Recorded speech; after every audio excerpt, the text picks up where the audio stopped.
Hey everyone, welcome back to Ignite Healthcare Marketing Podcast. My name is Leone. I'm the SVP of Healthcare Marketing here at Cardinal. I've got Jacquelyn Green joining us again this week. Thank you, Jacquelyn, for joining us for 2 weeks in a row. Jacquelyn is our Director of SEO Operations, and she is going to be joining us to talk about measuring SEO. This is the topic that we hear all of the time, which is how long is SEO going to take and how am I going to know if it's working? So let's have a conversation around what we can track, what kind of promises we can make to clients about timing, and where kind of tolerance needs to exist for SEO to become a part of your evergreen strategy. It's never going to go away. So let's start by asking Jacquelyn, why is it that SEO is harder to track than some of our other channels like perhaps paid search or Facebook ads? Right. So SEO is a really complicated channel, and the strategies that we create are typically going to be really robust and account for a lot of different pieces of the user funnel. So it's not going to be as clear cut as you land on an organic page and then you click through to the conversion stage and then you become a patient. It's not going to be that clear. I would love it if it were, but it simply isn't. We are thinking about patients who are just beginning their journey toward finding a provider, all the way toward looking for a location to actually go in to see a provider near them. So it's really important to consider all of the different metrics along the way. And I think sometimes that considering the length of the funnel that's associated with SEO can trip clients up because they want to see the revenue fast and they want to see it very clear, but it doesn't always happen that way. So this concept of the ROI of our SEO is going to be X is really, in theory, not a thing, right? Because in something like paid search, and this isn't always fair to say to that channel, but in theory, paid search is typically a bottom funnel. It is, service near me now, service near me, provider that, therapist that does X, Y, or Z, right? So in theory, the goal is to capture that existing demand and simply guide them towards your website to take conversion. Like you said, SEO is so much more than that. And that is because the way we think about SEO is full funnel. So talk to us about the KPIs at different stages. We've got, let's just talk in top, middle, and bottom funnel for SEO specifically. What would that look like? Yeah, so the way that I typically present it to clients is you almost want to see the top, middle, bottom funnel user journey corresponding to the timeline of your success. So it always will start with visibility. It starts with making sure that you are in the search results, which sometimes can be even more challenging if you don't have any visibility to start with, or if you have technical issues on your website that might inhibit you from appearing, but all of that's going to come first. So when we talk about top funnel, when we talk about visibility, really we're looking at rankings. We're looking at, are you appearing in search for the right queries? Are you able to track impressions in Google Search Console? Those types of metrics are going to be really important at the beginning because you're trying to get a sense of, are users even able to find you in search? So that's always where it starts. After that, then you can start measuring things like traffic. So this is really where we get hung up with clients a lot of times, is getting sort of stuck in this middle section of being able to drive traffic to your site, but not necessarily immediately seeing the conversion. So one thing that's really important to consider is where you're appearing in search results and for what queries, which goes back to the top of the funnel. You want to make sure that you're actually appearing for really conversional searches. If you're just appearing for maybe the top funnel blog posts, you've still got a ways to go before you can expect to see conversions come in. But when you are ranking for those important queries that you're tracking and you're seeing those rankings on page 1, especially when you're in the top 3 positions, then you can expect to start seeing traffic. So you'll want to measure organic traffic coming through your site. You'll want to measure clicks through Google Search Console. And then beyond that, you can start measuring maybe the more interesting metrics. So things like user engagement. Are users actually staying on your web pages for a decent amount of time, or are they bouncing? We can measure things like pages per session, or we can examine the user behavior flow to see how they're interacting with your site and then make tweaks to the content to better accommodate. And then at the end of the day, what really is going to be the moneymaker for the practice is going to be conversion. So we definitely still want to measure form fills. We want to measure click to calls or calls through a call tracking system. That is going to be the most bottom funnel metric that's going to correspond directly to patients in the door. But it takes a long time to get there, and there's a lot of different metrics along the way that you can't ignore. And I think, sitting on the sales side when we're intaking new clients, what's interesting, you just described a timeline, right? And what we aim to understand in that process is, where are you on that SEO journey? Because we work with groups who they just purchased their domain yesterday and they're building a new brand. That timeline looks very different than someone that perhaps has, had their domain for 20 years. Maybe they haven't really done a ton of SEO. Maybe they explored with a contractor. So there's some equity there. So maybe we're coming in the middle. And then we work with groups that have been working with agencies for many, many years, and perhaps the equity is built, but that relationship has taken a turn, or perhaps the current vendor isn't keeping up with helpful content and current modern day strategies. So they want to make a move. So it is not this one size fits all answer to the question of how long is SEO going to take. And, we don't even think about at that point the competitor set yet, and how much do we have to overcome to even get you where you want to be on the conversional terms. So there are so many consideration points when answering that question, and that's why you'll oftentimes get a non-answer, which is it depends. Yeah. I know that SEO can get a bad rap for using it depends as an answer, especially when it comes to actually measuring or forecasting.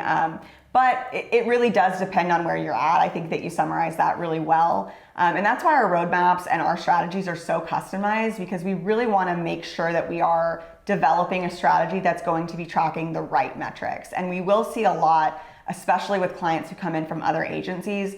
They'll say, well, we were really successful, the agency did a great job, but it just didn't transfer into leads. It didn't transfer into patients. And we'll say, well, in looking at your success so far, we are seeing a lot of ranking keywords. We are seeing a ton of impressions, a ton of visibility, maybe even a lot of traffic. But the reason you're not seeing it convert is because it's not on terms that would convert. It's on really top funnel keywords. There's nothing wrong with those keywords, but if your goal is going to be patients in the door and not visibility, then we don't want to focus fully on visibility. So it's about making sure that from day one, we really understand what your goals are as our client, and that we can really partner with you to track those goals and create strategies that are going to deliver on those goals.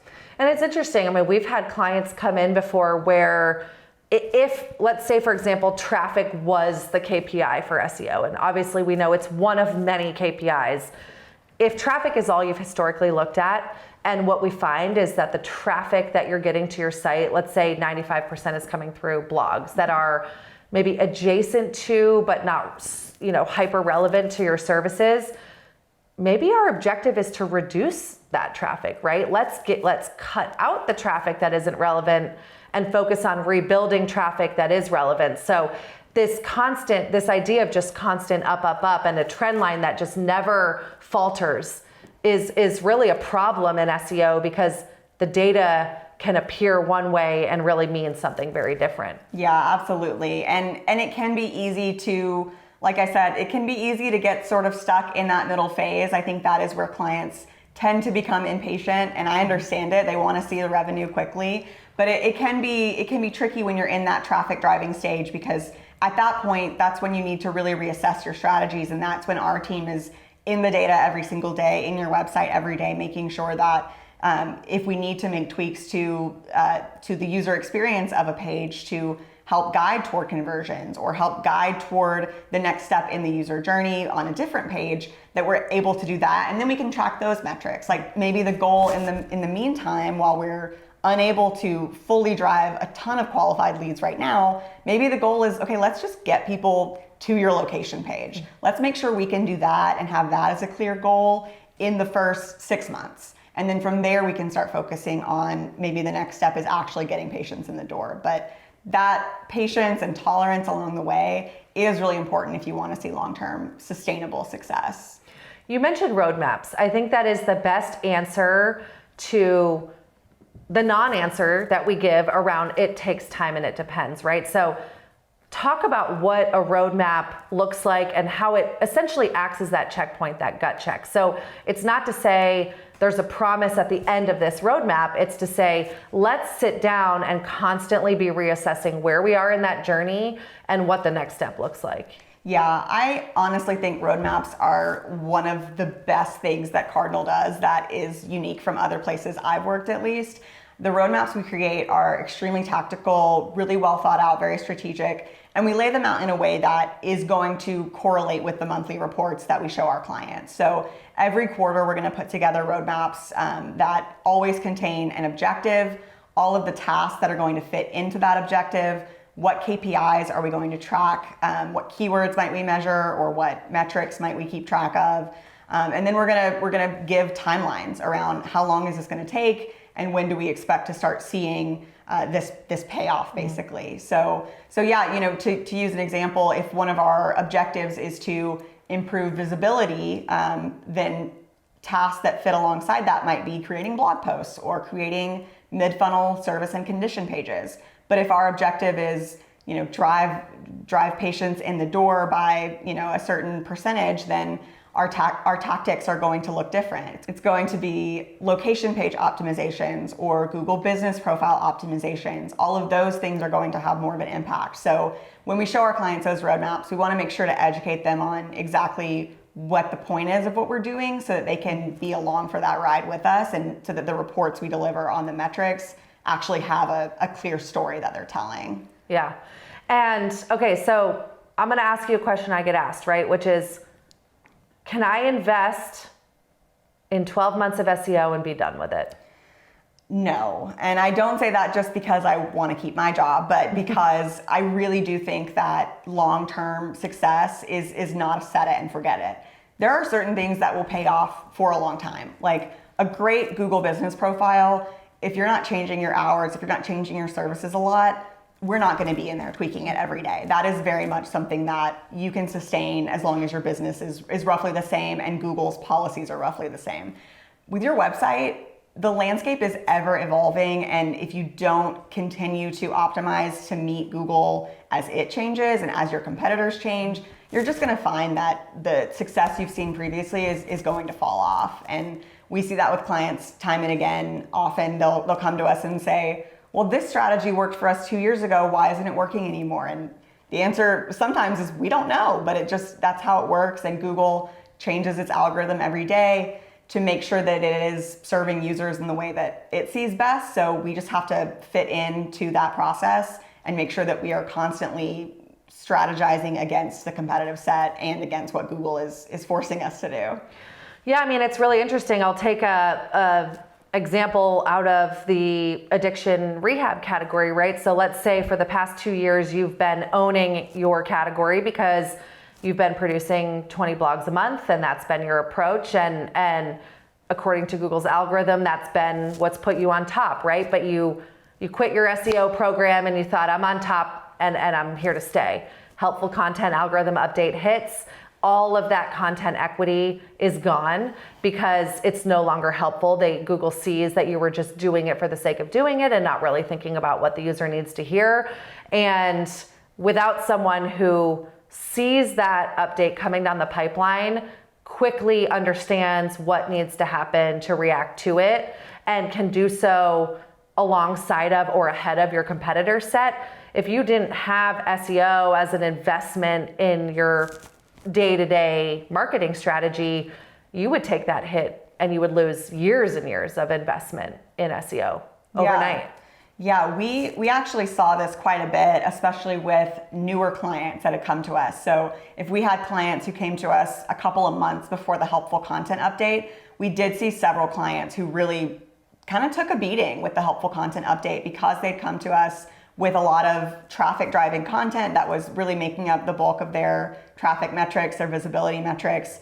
And with that sort of being our baseline, once Google realized that content was not helpful, it was just keyword stuffed, or it was just thin or useless to a user, they really saw a sharp decline in those metrics. But again, that doesn't really paint the full picture because those pages may have never been driving leads. So it's important to, really, like I said, keep a really clear goal in mind and make sure that you're working toward that alongside all of these updates. Otherwise, it's going to be way too easy to kind of get lost in all of the madness of SEO. So when we think about a media and marketing mix where SEO is part of it, but so are paid channels, paid search, social advertising, display, any number of things, right? And maybe offline too, direct mailers, whatever it is that an organization is doing. Certain channels have this, you're always paying for the placement. Every direct mailer you want in an inbox costs X amount of dollars, and that rate can go up. And every pay-per-click ad that you want to place, as the landscape gets more competitive, the cost per click to get that is going up. SEO is a little bit different in theory. When you really think about it as an evergreen investment, your cost is fixed. It is the cost of your agency's retainer and what they're doing within that. Now, retainers may go up slightly over time, or there may be additional tactics that you want to add in. But in theory, each click or visit to your website for SEO does not cost incrementally more. So talk about, for the clients that we see at Cardinal that have invested, let's say 5 years with us and alongside other channels, what happens to that SEO cost per lead metric over time, and how does it compare to the rest of the channels? Yeah, absolutely. I think that the big word to consider here, which you used earlier, is equity. As you are investing in your SEO strategy, you're continuing to build that equity or that authority of your website, not just in terms of true backlink authority, which is a more measurable metric. So over time, all of the work that you've put into your SEO strategy is going to continue to manifest itself in that payout over time. So you're not going to have to create another service page. You're not going to have to, spend another dollar on a new backlink campaign. All of that work that you're putting in is going to sort of snowball and continue to build that equity over time, and you'll really just continue to see the results of that. Now, like you said, we can always be fluid with our strategies and sort of reallocate that funding toward different strategies that might have more impact. So we might need to reoptimize every now and then, but we don't have to continue doing the exact same thing. With pay-per-click, you have to continue to run those ads. You have to continue to deploy those strategies. With SEO, you really don't. So we can take that funding that you might put toward your retainer, and we can instead pivot that toward a backlink campaign where we can really prioritize your authority. That's going to just improve the value of the time we spent creating those blog posts or creating those service pages. So it's really cool over time because we get to see our clients really kind of thrive once we've put all of the foundations in place. We don't have to go back and redo that. We can really just evolve our strategy and do more fun things for them and really get to see them grow into new areas, which is really cool for us. And I think that's probably where people see or maybe perceive that SEO is finite, right? You built my service pages, my website looks the way it does, and that is SEO, right? But like you said, there is more to it. There is the building up of authority externally into the domain. There is creative new content ideas. There is SEO UX, so starting to dive into the layout of pages and how the content is structured visually, working on optimizing video. There's just so much you can do beyond what I think the perceived fundamentals of SEO are. So for anyone listening, as you think about considering SEO and however you choose to execute it, choosing someone that thinks about and understands that SEO is dynamic and it is not a static list of deliverables. Be warned or be wary of scopes that are X number of this, Y number of this, Z number of this, because that person, their success is in delivering that quantity of materials, and it is not on thinking about all of the tools in the SEO toolbox and being fluid over time as to which ones are going to have the greatest impact. So I think this has been a great conversation about valuing SEO, about thinking about SEO's KPIs. ROI specifically is something that you can get to over time alongside your other channels if you are thinking about closed loop attribution and kind of deploying a tech stack to support it. But in the meantime, what Jacquelyn has discussed with us about the KPIs that matter at various stages is really what we encourage you all to be focusing on. So thank you, Jacquelyn, for joining us. Thank you guys for listening to Ignite. This has been another great episode. Please share, like, subscribe, comment, wherever you're listening, and we hope to see you all back again soon.